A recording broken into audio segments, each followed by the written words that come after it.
오늘 무오일주입니다. 무오. 자, 이제 무오일주 이제 얼마 안 남았죠. 천간의 무토 그러면 환경 변화를 인식하고 받아들이는 역할을 하게 되는 거고요. 양의 확장을 멈추게 하는 기운이라고 얘기를 할 수 있습니다. 그래서 갑자국의 무토 그러면 진토를 만나서 새로운 환경에 대한 인식 그리고 새롭게 발전해 나가기 위해서 필요한 것들을 수집하는 단계 이렇게 얘기를 하겠고요. 갑술국의 무토는 인목을 만나서 세상에 나가기 위한 타이밍을 확인하는 단계 또는 장애를 극복하기 위해서 노력해야 되는 단계 이렇게 얘기를 합니다. 갑신국의 무토는 자수를 만나서 외부의 정보를 받아들여서 자수라고 하는 특정 공간에 집어넣는 것을 얘기를 하기 때문에 이것저것 잘 모으는 형태로 나타나는 거고요. 갑오국의 무토 그러면 술토를 만나서 외부 환경 변화를 인식하고 불필요한 것을 정리하고 필요한 것은 다음을 위해서 창고에 집어넣는 그런 단계를 얘기를 하는 거고요. 갑진국의 무토 그러면 신금을 만나서 새로운 시스템에 적응하는 단계, 그래서 각종 피드백을 받아들이는 단계 이렇게 얘기를 하는 거고요. 갑인국의 무토 그러면 오화를 만나서 어느 정도 검증된 정보를 통해서 전문적인 분야에 적용하고 공론화시키는 것을 얘기를 합니다. 그래서 자신의 분야에서 인정받게 되는 거 이렇게 얘기를 하겠죠. 그래서 자신의 분야에서 인정받는 전문가 이렇게 얘기를 해볼 수 있겠습니다. 지지의 오화 그러면 사회에 적응해서 어느 정도 자리를 잡은 단계예요. 그래서 정열적으로 움직이게 되는 단계를 얘기를 하는 거고요. 동물로 얘기를 하면 이제 말을 형성했습니다. 열심히 뛰어다니라는 의미겠죠. 갑자국의 오화 그러면 경금을 만나서 전문가가 되기 위해서 필요한 시스템을 적용시키는 단계 이렇게 얘기를 하겠죠. 갑술국의 오화 그러면 임수를 만나서 넓은 세상에 또는 앞선 문명의 기술을 적용시키는 단계 이렇게 얘기를 합니다. 그리고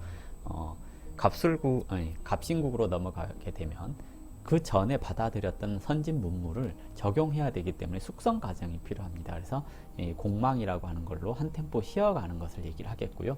갑오국의 오화는 이제 그동안 이제 숙성된 것을 꺼내는 단계라고 할 수가 있어서 갑목이라고 하는 이제 새로운 것에 대한 도전하는 그런 기운을 만나서 이렇게 이제 적극적으로 일을 추진시켜 나가보는 새로운 도전을 해보는 그런 단계라고 할 수 있습니다. 그리고 갑진국의 오화는 병화를 만나서 이 갑오국에서 새롭게 도전했던 것들에 대해서 이제 확신이나 자신감 이런 것들을 갖게 되는 시기라고 얘기를 할 수 있거든요. 그래서 왕성한 활동을 하기 때문에 주변을 살피지 않는 그런 단점이 있다면 갑인국의 오화는 이제 무토를 만나서 주변 환경에 대한 변화를 인식하고 그것을 자신의 것으로 활용할 수 있는 그런 단계라고 할 수 있습니다. 그래서 당당하고 자존심이 강함 이렇게 얘기를 해볼 수가 있겠죠.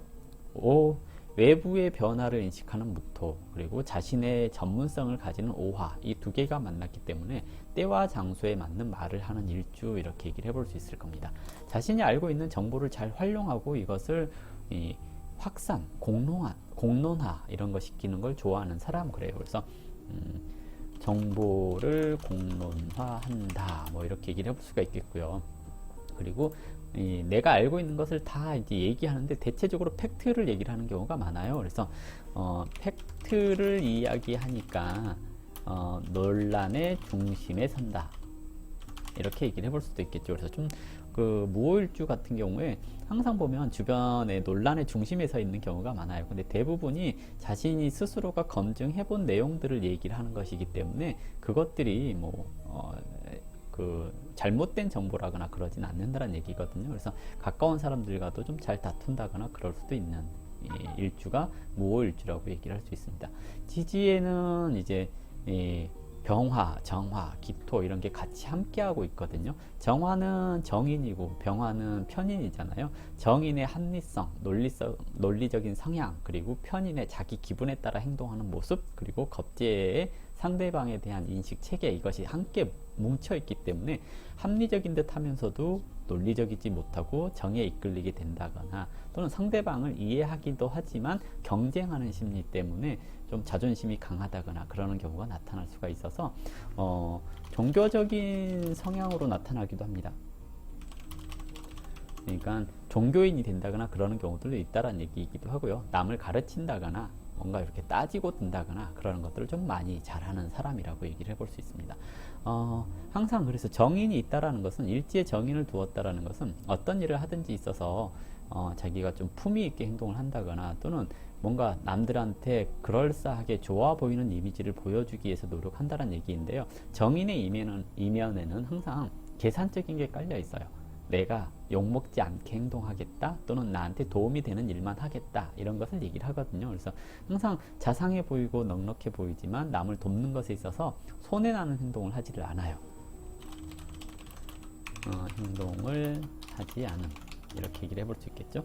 육신적으로는 일지의 인성을 돕기 때문에 대인관계에 있어서 적절한 거리를 유지하는 것을 얘기를 합니다. 오중의 병화가 편인인데요. 편인은 한번 친해지면 투덜거리면서도 상대방을 이해하고 받아들이는 성향이 있습니다. 하지만 정인은 합리적이고 논리적인 게 있기 때문에 불필요하다 생각되면 손절해버리는 경향이 있죠. 그러니까 친해지기 전에 그 사람의 단점이라든지 이런 게 보여지면 손절을 해버리지만 친해지고 나서 보여지면 이제 잔소리를 하는 것을 얘기를 하죠. 그래서 항상 사람에 대해서 마음을 빨리 열지는 않지만 한번 마음을 열기 시작을 하면 그 사람을 오랫동안 가지고 갈 수 있는 그런 사람이라고도 얘기를 할 수 있습니다. 그래서 주변에 사람이 많지는 않지만 어느 정도 오래되는 사람들은 가지고 있을 수 있습니다 라고 얘기를 하겠죠. 배우자 운에 있어서 일지의 인성은 대화가 잘 통하는 사람을 원한다는 의미인데요. 육친적으로는 어머니라는 의미가 있기 때문에 남자는 엄마 같은 사람을 만나게 되는 경우가 많습니다. 다만 이 엄마 같다라는 것 자체가 뭐냐면 좀 미기적이다라는 얘기이기도 해요. 나 챙겨주는 사람, 내가 하는 얘기에 그냥 좋다고 얘기해주는 사람, 이것을 원한다는 얘기이기도 하거든요. 그래서 남자는 좀 약간 철없게 행동을 하게 되는 경우들이 많아서 배우자가 좀 스트레스 받아가는 그런 경향이 있을 수 있습니다. 여자 같은 경우는 정인과 편인이 공존하게 되기 때문에 남들에게 보여지는 이미지도 신경 쓰지만 내가 좋으면 그만이라는 생각을 갖게 되는 경우도 많습니다. 그래서 뭐랄까요, 처음에 마음에 안 들면 빨리 잘라버리니 이혼도 쉽게 되는 것을 얘기를 하지만 시간이 지나서 상대방의 단점이 보여진다거나 그렇다면 이것이 또 내가 이것저것 챙겨주게 되는 그런 상태를 얘기를 하기 때문에요. 남자가 조금 뭐랄까요, 무능하다거나 그래도 결혼을 했으면 책임을 져야지 이런 생각을 가져서 잘 버리지 않는 그런 이 구조라고도 얘기를 해볼 수 있습니다. 다만 이제 관설이 될 수 있다라는 것은 사주에서 수가 없어서 수가 없다면, 예를 들어서 사주에서 수가 없다면 관을 생하지 못하는 그런 면들 때문에 관설이 되니 남자가 좀 무능력해질 수도 있습니다 라고 얘기를 하기도 해요. 그래서 내 팔자에 수가 있나 없나를 잘 살펴봐야 되는 게 무오일주라고 얘기를 해볼 수 있겠습니다. 부부간의 관계에 있어서는 이게 이제 관여지동하고 비슷한 급이거든요. 그래서 자기 자존심을 내려놓지 않는다면 부부간에 있어서 이제 관계가 좀 나빠질 수 있는 그런 일주가 무오일주이기도 합니다. 그래서 항상 자존심 내세우지 말고 소통하기 위해서 노력해야 됩니다 라고 얘기를 하겠죠.